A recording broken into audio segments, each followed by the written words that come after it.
Será que tem um lado bom da grenalização nas contratações?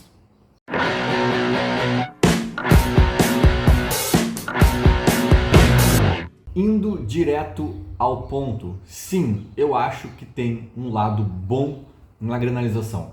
Eu acho, aliás, que a grenalização tem lados bons e ruins em todos os aspectos que a gente possa analisar. Eu acho que sim, tem muito lado negativo, tem um lado provinciano da grenalização, que é o famoso balde de caranguejo, né? Que o que tenta sair do balde os outros puxam e às vezes a gente fica se podando aqui, se quebrando um ao outro e os dois ficam meio para baixo, assim. Tem alguns aspectos que eu não vou entrar nesses porque não é o foco do vídeo.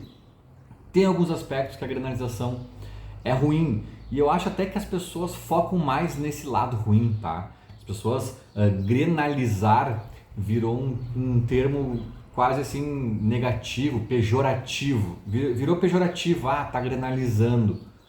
Mas granalizar, ou a granalização, na minha opinião, tem muitos lados positivos. Muitos lados positivos. Eu sempre dou um exemplo, né? Os estádios. Beleza, pode ter quem diga que o melhor financeiramente seria a dupla Grenal dividir o mesmo estádio, menorzinho, para 40 mil e não sei o que. Tem mil teses sobre isso. Mas a verdade é que há muitos e muitos anos, há décadas, é difícil tu achar uma outra cidade, um outro estado brasileiro com dois times com estádios particulares do tamanho que Grêmio e Inter há muitos e muitos anos, há muitas décadas sempre tiveram, sabe? E mais recentemente, se a gente for focar agora na arena do Grêmio e na reforma do Beira-Rio, foi muito uma coisa puxada pela outra, né? O Grêmio, acho que iniciou esse movimento falando em construir arena. O Inter automaticamente se mobilizou para reformar o Beira-Rio. Se não existisse o Grêmio, ou se o Grêmio não tivesse feito esse movimento da arena, talvez o Inter não tivesse aquela ânsia toda, aquela pressa, aquela vontade de reformar o Beira-Rio e participar da Copa, meio que quase numa ânsia de não, a Copa é com a gente, meu Deus, sabe? Que às vezes até meio quinta série, algumas motivações, alguns impulsos, mas que no fim das contas gera benefício, né? Tu tenta ganhar uma Libertadores porque o teu rival já ganhou. Eu sempre menciono isso também, que quando o Inter ganha em 2006, muitas entrevistas ali no gramado ainda mencionaram o Grêmio, direta ou indiretamente, né? É um título que a torcida queria muito porque o rival já tinha, não sei o quê. Então, esse lado da granalização é um lado positivo, um lado bom, né, que puxa os dois para cima. É uma das poucas capitais, uma das poucas cidades do mundo com dois campeões do mundo. E Porto Alegre é uma cidade pequena, relativamente, assim, para ter esse feito, né? Tem cidades muito maiores que não tem isso. Enfim, gente, qual é o lado, então, que eu vejo positivo da granalização nas contratações? É a régua, é a corda sendo esticada, ou a régua sendo colocada mais acima. A gente está vendo o Inter aí com movimentos que eu até acho bem interessantes para um time que não está na Libertadores, né? Eu sei que entrou a grana, o adiantamento lá da Liga Forte, sei lá qual é a liga deles lá, que antecipou lá uma grana, e tem todo esse debate que também é outro debate, tem outras nuances, não vou aqui entrar em juízo de valor, enfim, de se o Grêmio fez certo, se o Inter fez certo, se os dois estão certos, se os dois estão errados, não interessa, mas fato é que seja lá qual for o melhor ou o pior, os negócios são diferentes e começa a diferença nessa antecipação que o Inter recebeu. Então o próprio Magriço, né, eu falei isso em outro vídeo, vice-presidente do Grêmio, ele menciona o mercado inflacionado em virtude dessa antecipação para alguns clubes, né, desses direitos de televisão e tal, e pelas SAFs também, enfim, daí já é outro papo. Mas fato é que o Inter, com essa grana na mão, tá se movimentando de uma forma ousada, né? Tanto nos nomes que a gente viu o Inter cogitando, sondando, tentando, quanto os próprios nomes que estão dizendo agora que já estão acertados, não é oficial ainda, mas o Borré, por exemplo, falam do Alário também, que é um bom jogador, são caras interessantes, sabe? O Borré eu acho muito interessante. E aí eu vou entrar numa polêmica aqui, que eu nem sei se é polêmica, talvez os próprios dirigentes do Grêmio em algum nível concordem, tá? Porque não é uma crítica ao Grêmio, a este Grêmio, a essa gestão do Grêmio. Mas eu acho que o futebol, e aqui eu vou me ater ao futebol brasileiro, que é o que eu conheço melhor, tá? Mas eu me arriscaria a dizer que em muitos cantos do mundo aí, o futebol ele mexe com cifras bizarramente assustadoras, assim, dentro de uma estrutura amadora em muitos níveis. Em muitos níveis. Eu tava vendo um trecho do Duda Garbi lá, falando com o Guerra e com o Brum. Cara, assim, há anos eu ouço entrevista de dirigentes e pesco aspas que me surpreendem, sabe? E uma que eu vou pescar agora foi do Antônio Brum, que ele fala, tava explicando, né, a questão do Di Maria, que não tem nada agora, o Di Maria já tá, né, já se estabeleceu lá em Portugal e não tem mais papo, mas ele disse que no meio do ano, quando eles acharam que poderiam perder o Soares, eles chegaram a sondar o Di Maria e disse que o Brum ficou lá na salinha do CDD, lá das análises, diagnósticos e tal, ficou 5 horas lá, buscando nomes, tentando entender quem poderia ser um substituto, entre aspas, para o Soares, né? Tanto de qualidade técnica quanto de impacto no nome. Beleza, até aí tudo bem, não tem problema nenhum nisso. Inclusive eu acho mérito do Brum ter feito isso, ter, né, pensado assim e tal, tá tudo certo.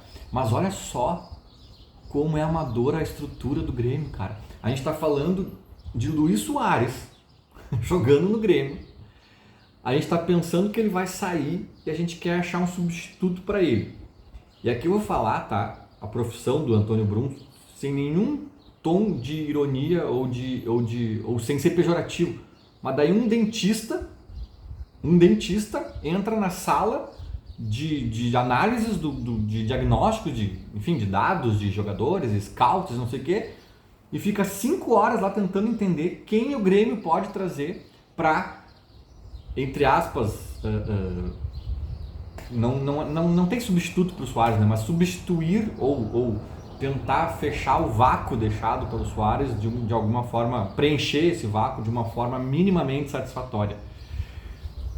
Cara, o Bruno não tá errado em fazer isso, eu repito, legal que ele tenha feito, mérito dele, né? Mas ele tá fazendo ele tá preenchendo uma lacuna que pela estrutura do Grêmio estabelecida, cabe de fato a ele preencher essa lacuna. Cabe de fato a ele ficar ali 5 horas tentando entender. Só que na minha cabeça isso é amador, cara. Na minha cabeça a estrutura dos clubes ela é enxuta no marketing. O Grêmio tinha que ter uma agência praticamente dentro do clube. Outros clubes até brasileiros já têm estruturas um pouco mais interessantes, mas ainda assim talvez aquém do que eu imagino assim que as cifras envolvidas talvez exigissem, né? Mas o futebol nem se fala, cara. O futebol nem se fala. O Grêmio tinha que ter, o Grêmio, o Inter, o Corinthians, eu não estou criticando o Grêmio, nem a gestão de hoje e nem historicamente, talvez, porque eu sei que é uma coisa estabelecida meio de todos os clubes, é uma construção antiga e não é, sabe, não é do dia para noite, nada é do dia para noite, que dirá uma questão assim tão sensível e profunda, mas, cara, na minha cabeça, o Grêmio tinha que ter uns 10, uns 8, no mínimo, especialistas, assim, os caras contratados, dedicados, assim, uns caras tipo o Rui Costa, ou vai lá, um cara tipo o Fernando Carvalho do Inter, assim, sabe? Uns caras que são... O próprio Brum dizem que é bem entendido, né? Embora ele tenha outra profissão, outra vida, mas assim... Então tá, pega o Antônio Brum e em vez de ele ser VP de futebol, ele vai ser um desses 8 caras, sabe? Tipo, e vai se licenciar da profissão dele, vai se afastar temporariamente. Mas tem que ter assim, ó, cara, entrar numa sala, tem que ter 8 caras pensando nisso, vasculhando o mercado, entendendo, entrando em contato com o treinador do Frankfurt, falando, sabe, cara? É um negócio que, meu Deus, olha as cifras que isso envolve, olha as milhões de pessoas que altera a vida de tanta gente esse negócio, né? Fora o dinheiro, também tem o impacto social disso tudo. E às vezes vai lá o Bruno, entra numa salinha, ele faz uma obturação de manhã, aí de tarde ele entra lá e vai definir o futuro do Grêmio, sabe, cara? É muito louco, cara, é muito louco. E por que eu tô dizendo isso? Por que eu tô pincelando essa questão que eu acho amadora nos clubes? Porque em sendo assim, é muito comum acontecer uma coisa que eu acho que não deveria acontecer se fosse mais profissional, que é o seguinte: tu vê o Grêmio tentando contratar o Funes Mori, o Corinthians vê o Grêmio tentando contratar o Funes Mori, e aí o Corinthians fala, bah, é verdade, tem o Funes Mori, vamos tentar. E cara, isso rola direto, o famoso atravessou, né? Atravessou a negociação. Já aconteceu até entre a dupla Grenal, acho, em outros momentos e tal. Porque no mundo profissional que eu vislumbro, que eu imagino que seria o ideal, cara, todo mundo já tem tudo mapeado. O Borré já tá na pauta de todo mundo. E aí, tipo, eu não quero porque eu já tenho um cara bom nessa posição, eu não quero porque eu acho caro, eu não quero porque não sei o quê. E daqui a pouco tem outro clube não quer porque acha que tem um nome melhor, não sei onde, beleza. Mas daqui a pouco tem 3 clubes que querem. E aí eles vão atrás do Borré. Mas geralmente não. Geralmente um clube, um dirigente lá viu um jogo da Bundesliga e lembrou, tem o Borré, sabe aquela coisa amadora de boteco assim? Eu tava aqui ontem assando um churrasco, tava vendo um jogo ali do Werder Bremen e, porra, lembra do Borré, aquele colombiano?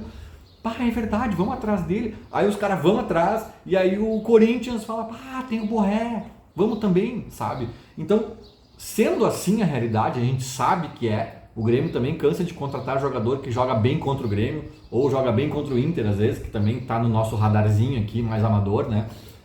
E sendo assim, cara, os movimentos do Inter servem para a torcida, que são todos amadores, né, nesse quesito aí, serve como um crivo, uma régua. Tipo assim, o Grêmio não moveu uma palha para contratar o Borré, o Inter vai conseguir 100 Libertadores para oferecer para ele? O que a gente espera daí então? O que eu espero? Que o Grêmio tenha plano A, B, C e D muito bem engatilhados para não mover uma palha para o Borré. Ou é claro, estou sendo simplista aqui, claro que o Grêmio pode achar muito caro, o Grêmio pode achar que é ruim, eles podem ter várias análises, também não é um amadorismo, né, tão exagerado. Óbvio que eles têm análise, eles devem conversar, tem lá o próprio CDD que eu falei. Então o Grêmio pode não ter optado por ir atrás do Borré por 1000 motivos. E tá tudo certo, o Borré não é a 8ª maravilha do mundo, é longe disso inclusive, mas é um bom jogador. E aí, tipo assim, qual é o lado bom da granalização em suma, então, resumindo? Aboubakar é um baita jogador, se vier, é um baita jogador, embora seja camaronês, tem a questão da adaptação, de entender o que é uma Libertadores, da cultura, não é tão simples, mas em termos de jogador, é um baita jogador.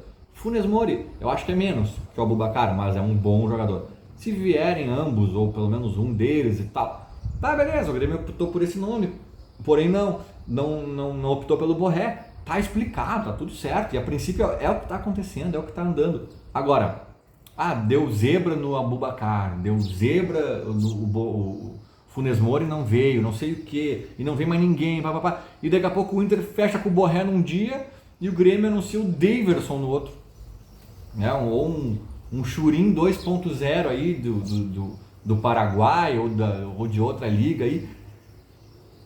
Daí a gente olha assim, cara, se é para trazer o Churin 2.0, se é para trazer o fulaninho de tal, por que vocês não pegaram o Borré?